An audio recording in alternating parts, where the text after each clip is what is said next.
Today on Forbes, meet Mexico's first chillionaire.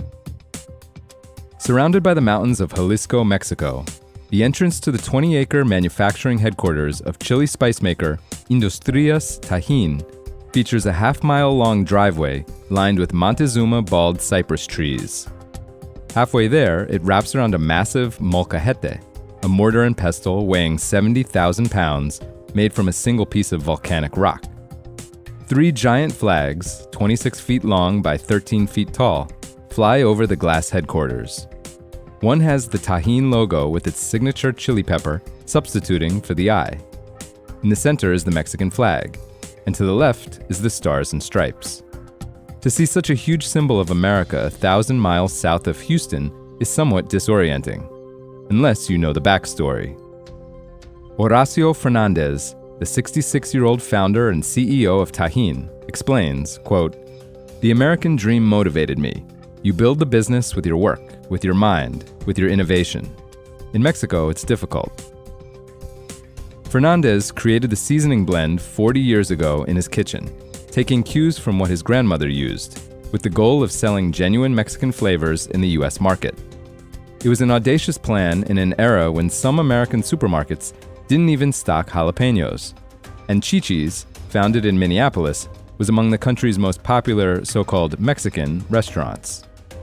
He succeeded by creating a Mexican product aimed squarely at Americans while simultaneously helping preserve, through commercialization, a heritage pepper, key to Mexico's national identity, Chile de Árbol de Jalisco, featured in Tajín's logo. Some 40 million pounds of Tajín is now sold in America annually, much of it at Walmart, according to the cowboy hat-wearing Fernandez, who rarely gives interviews. The U.S. is the engine behind the brand's cult-like following, making up 60% of its business. Forbes pegs annual revenue for Industrias Tajín at $300 million, with gross margins of as high as 70% and net margins of 30%. We estimate the business to be worth $1.5 billion. Fernandez, who started the company in 1985, and his brother, Aldo, who joined 11 years later, own nearly all of it. Sergio Arias, a banker who became CFO in 1996, has 3%. Since 2020, Tajín has grown sales at a compound rate of 15%, some 3 times faster than the overall $7 billion U.S. spices category. Fernandez says Tajín, which has been licensed by brands ranging from Taco Bell to Hellmann's Mayonnaise, has been wooed by Nestle, Conagra, Unilever, and Kraft. Yet he hasn't been tempted to sell. Fernandez, who spent some of his wealth on a school celebrating traditional Mexican ceramics, as well as a colonial-era hacienda built in Jalisco in 1564, purchased in 2021 for events, says, quote, "It's not about the money." Matt Leeds, who founded Forward Consumer Partners after having led the deal for McCormick to buy Cholula hot sauce in 2020 at private equity shop L. Catterton, says that Tajín is, quote, "category-defining, like Kleenex." He adds, quote, "The brand is underexposed. There are not many companies this scaled, this profitable, with strong brands, their own manufacturing, and independently held." When McCormick, the $6 billion in sales seasoning behemoth behind Frank's Red Hot and Old Bay, acquired Cholula, it spent 10 times revenue for a total of $800 million.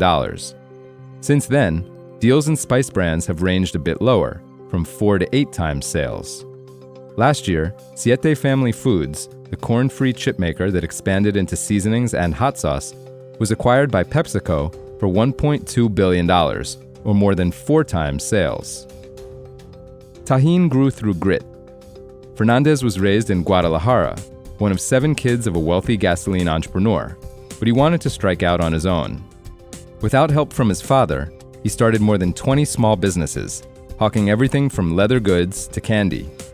Each one failed, but Fernandez kept looking for the idea that would take off. While selling beans and rice, he attended a food trade show in Chicago. There, in 1980, he had an epiphany. He would bring chilies to the masses. For full coverage, check out Chloe Sorvino's piece on Forbes.com. This is Kieran Meadows from Forbes. Thanks for tuning in.